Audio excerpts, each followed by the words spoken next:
Grenada is one of the smallest independent countries in the Western Hemisphere.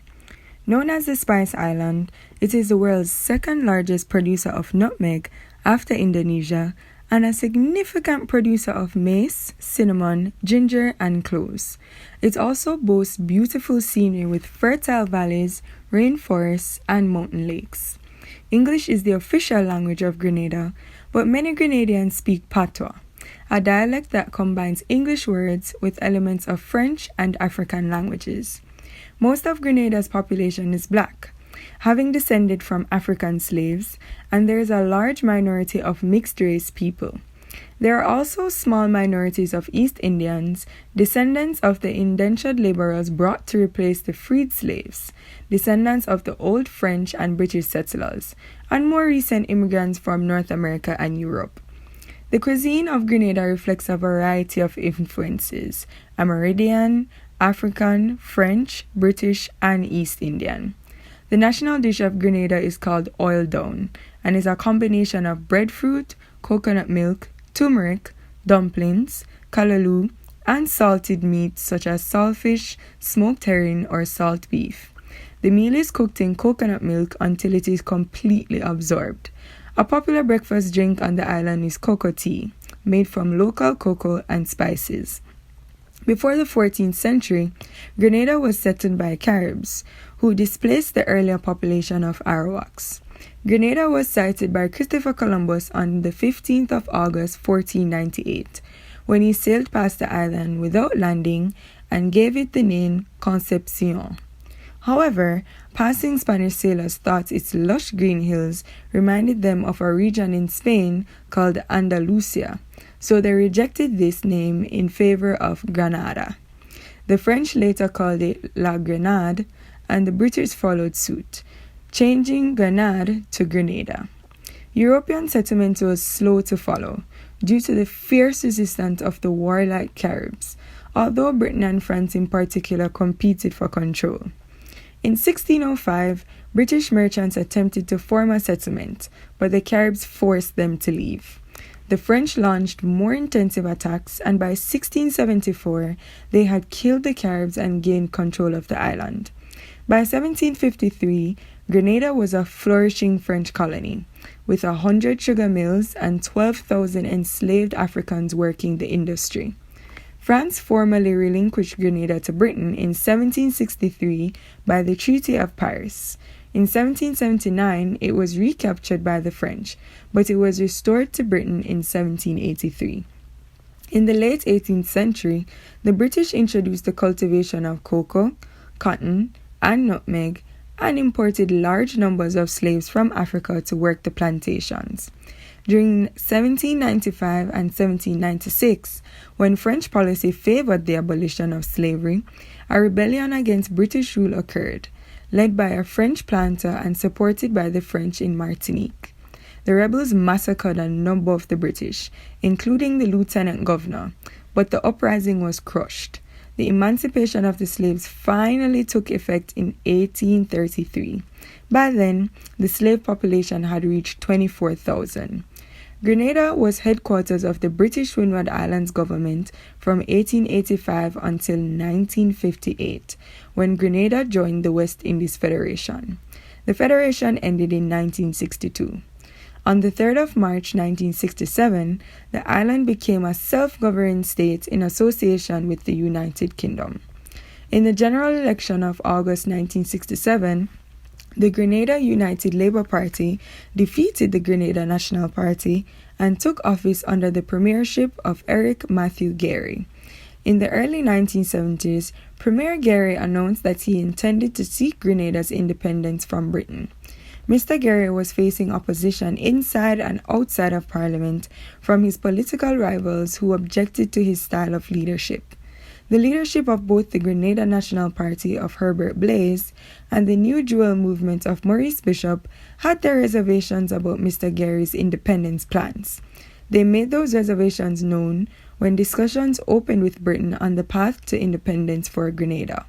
Despite the objections and an eventual boycott of the ongoing talks with Britain by the opponents, Mr. Gary persevered, and Britain granted Grenada independence on the 7th of February 1974.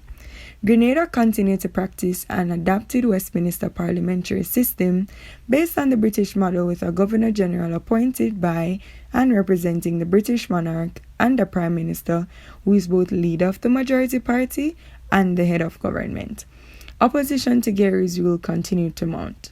On the 13th of March 1979, while Gary was out of the country, the New Jewel movement staged a bloodless coup, proclaimed a People's Revolutionary Government, and named their leader, Maurice Bishop, as Prime Minister.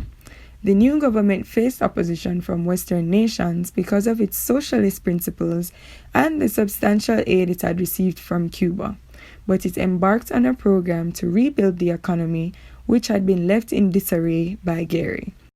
The people are enjoying many more democratic rights and freedoms and are much more involved and participating in the building of our revolutionary process.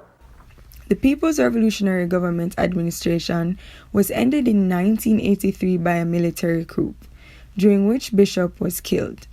This coup provided a pretext for a U.S. invasion of the island on the 25th of October, when U.S. President Ronald Reagan sent thousands of U.S. troops to liberate the island, claiming that the Cubans were constructing an air base.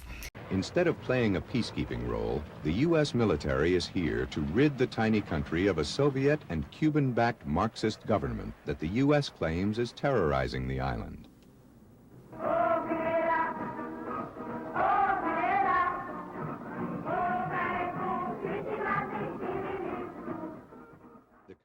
Bishop and his new Jewel Party created a Soviet puppet state in the strategically sensitive Caribbean basin.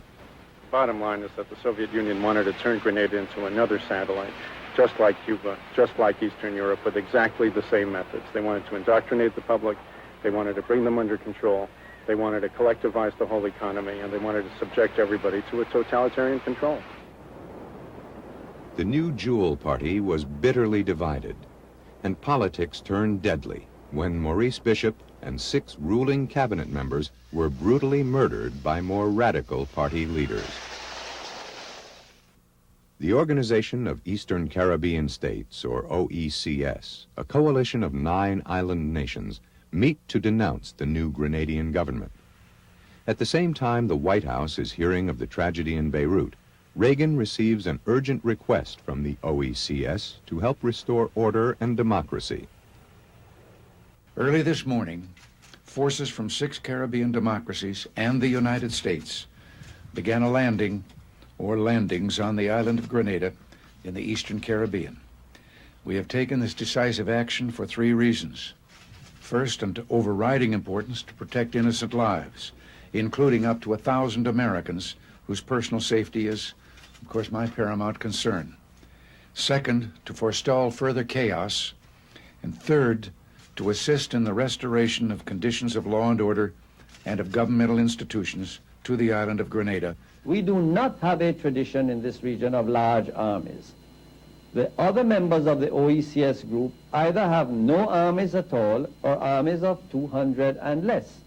Now, if your neighbor develops an army of 3,000, this army is trained by Cubans there and in Cuba, puts in an airstrip of 10,000 feet, which is more than adequate for its own internal domestic purposes.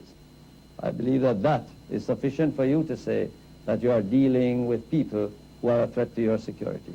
But I don't think it's an invasion, if I may answer that question. This is a question about asking for support. We are one region. 1,900 U.S. soldiers and 300 members of an OECS task force storm the island in a dawn raid.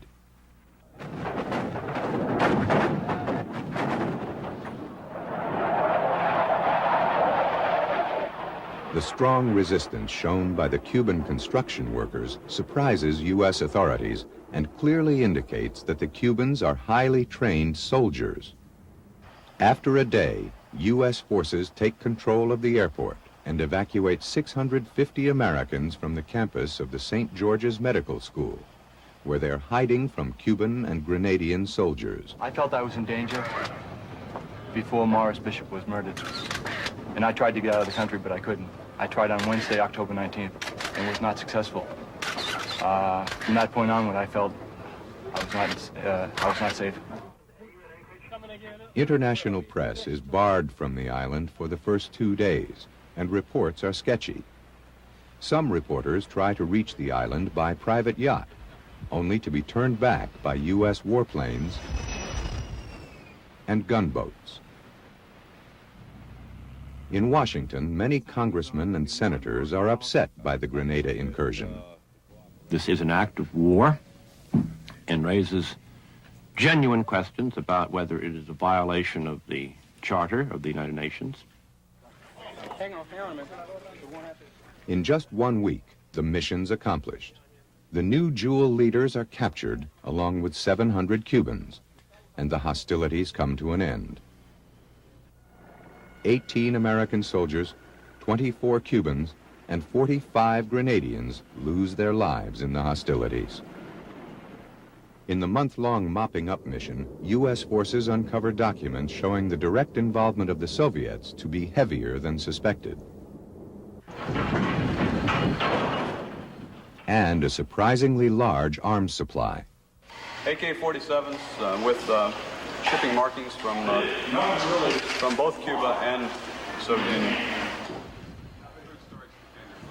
There are obviously more weapons here than what can be used by a small local defense force on this island.